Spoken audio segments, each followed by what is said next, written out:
The drama surrounding Gervonta Tank Davis versus Jake Paul feels less like a calendar date and more like a collision course, the kind that pulls everything into its orbit: opinions, egos, numbers, history, and refuses to let go. What started as a novelty talking point has matured into a hard, uncomfortable question about what boxing is willing to be. You can hear it in the way coaches parse glove weight like trial lawyers, and in the way executives recite round length and testing protocols, as if reading the sport its own Miranda rights. 10 rounds. Exhibition label. Judges seated. USADA in play. A 195 ceiling that means one man will cut down and the other will climb up, both arriving as neither their truest nor their smallest selves. Somewhere in that compromise, we're told, is fairness. Somewhere in that compromise, Tank's insistence on body-first warfare becomes more than a preference. It becomes the only honest route to breaking a bigger frame. Look closer, and the noise resolves into patterns. Davis's camp talks less about chaos and more about control, about stolen steps, about how you feint a post to pry the elbows apart, about how a short southpaw can live in a tall man's ribs without staying there long enough to be folded in a clinch. They understand this cannot be won at the logo with single heroic moments. It must be ground out at the margins. The pad work we've seen isn't pretty for pretty's sake. It's a map. 2 shots to the belt line, tug the guard, shoot the left upstairs only when the line is clean, then disappear before the receipt lands. It's the kind of disciplined spectators mistake for passivity until suddenly the room tilts and a bigger man is breathing wrong. Ford hates 12s because they muffle truth. 10s, at least, allow the night to say what it actually means. The debate wasn't about comfort. It was a demand that the fight honor cause and effect, and still the size hangs over everything. The skeptics point to physics and shrug as if the argument ends there. They're not wrong to respect mass. They're wrong to overrate it in a game where timing rearranges math. A punch is not just pounds. It is pounds arriving on time. Davis built a career on making opponents wrong by half a heartbeat, and a half beat is where giants find themselves small. Yet the danger is real because Jake's not pretending anymore. He's learned to keep the right hand holstered until the lane is painted. He's learned to frame and release instead of chase. And he's learned to be boring when boredom is the smart thing. That may be the most adult evolution in his arc.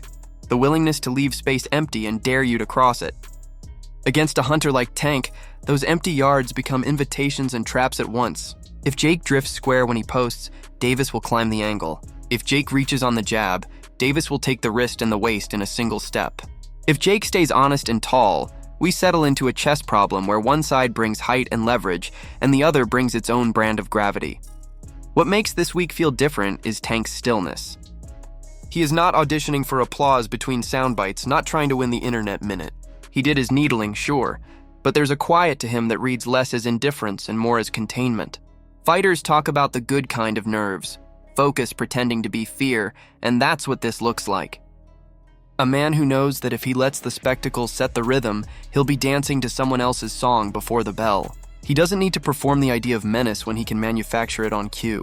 Press conference Tank is a shadow. Fight night Tank is a light switch.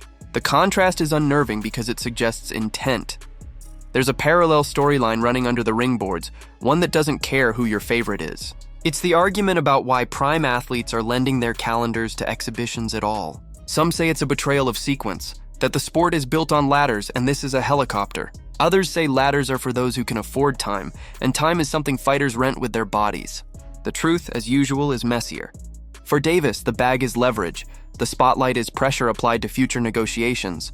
The crossover is a temporary detour that becomes unforgivable only if he never drives back. For Jake, the bag is validation, the sanctioning of his experiment in front of the people who promised him it was a joke. They are both chasing something the other cannot give them but might help them find. That's why the rule sheet mattered. That's why the gloves mattered. That's why, in an exhibition not meant to stain records, both men kept tugging the terms toward consequence. They wanted to count without counting, strip it down, and the tactical picture is simple and brutal. If Jake's discipline holds, he'll jab to the chest, step Tank into the long right, and drape weight on every exit. Big man boxing, unsentimental, and effective. If Tank's reads are clean, he'll peel the front edge of the jab, step outside the lead foot, and turn that space into a body shot factory until Jake's posture betrays him. The first 2 rounds will answer whether the speed difference travels up in weight or gets lost in the extra muscle. The middle third will tell us if conditioning can outrun size. The last stretch is where patience either pays you interest or takes your house. Nothing about this is guaranteed to produce a finish. Everything about this is designed to produce a reckoning, and yet you can feel the appetite building precisely because it shouldn't make sense and does. People who pretend they won't watch are lying to somebody, maybe themselves. They want to see the moment the rules stop being clauses and start being consequences. They want to see whether a 5/5 metronome can make a 200-pound showman look like a beginner, or whether the beginner can make boxing's most efficient finisher look like a tourist. They want the clip, yes, but deeper than that, they want the verdict on an idea, on whether the sport can accommodate entertainment without surrendering its center. So here we are, with Tank thicker through the chest and meaner through the eyes, with Jake taller and calmer than he's ever been, with executives promising safety and judges promising certainty, with trainers arguing ounces like philosophers, and with a fan base willingly trapped in rubberneck traffic because no one wants to drive past the wreck or the miracle. The bet was made the moment they shook hands. Everything else has been staging. If this deep dive hit the spot, do me a favor, like the video, subscribe to the channel, and ring the bell so you don't miss our next breakdown. Now I want to hear from you. Does Tank's body-first blueprint melt a bigger man over 10, or does Jake's size and framing turn skill into stalemate? Do 10s level the risk or invite chaos? And when the lights go down, should Davis swerve back toward legacy fights? Shakur, Teofimo, the names that keep the sport honest, or double down on mega events that bend the map?